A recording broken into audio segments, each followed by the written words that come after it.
la priorité, les priorités, c'est l'humain, c'est d'avoir créé quand même une dynamique, d'avoir associé tout le personnel, de faire en sorte que le personnel, que les gens qui viennent travailler se sentent bien dans ce qu'ils font, leur donner des perspectives, leur donner des perspectives de développement.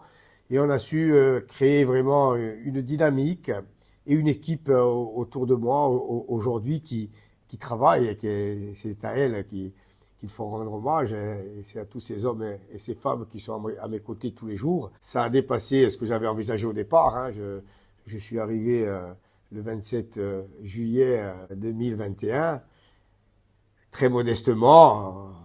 On a été pompier volontaire pendant 20 ans, donc je ne pensais jamais arriver à mi-mandat avec un résultat et un bilan qui est celui d'aujourd'hui, avec une adhésion au projet, avec, je pense, un changement radical dans tout ce qu'on a entrepris.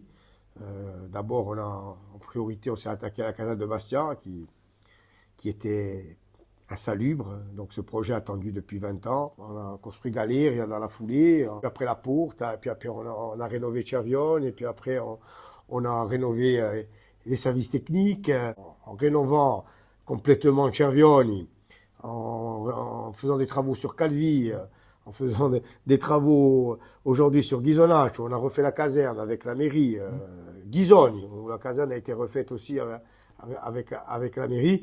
Après, on a eu une réorganisation générale, la réorganisation générale des services techniques, puisqu'on a internalisé tous nos métiers comme avant, c'est-à-dire l'électricien, le plombier, le peintre, les espaces verts. Donc, on a redonné quand même confiance aux gens. Alors, on les a considérés. Ça, je pense que c'est quelque chose qui est fondamental. Après, on a eu l'opportunité aussi d'acquérir 400 mètres carrés d'Algeco, donné gracieusement par l'Université de Corse. On va y installer notre siège social des services d'incendie de Corse, même s'il commencera au 1er janvier, mais c'est déjà quelque chose qui a dépassé toutes nos ambitions, toutes nos prévisions. Mais je pense qu'on n'oppose pas le rural et l'urbain.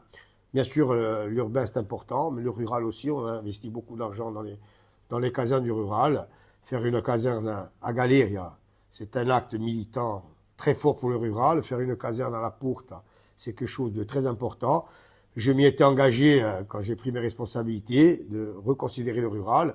Et le rural, ça tient aussi sur le volontariat, sur tous ces pompiers volontaires qu'il faut fidéliser.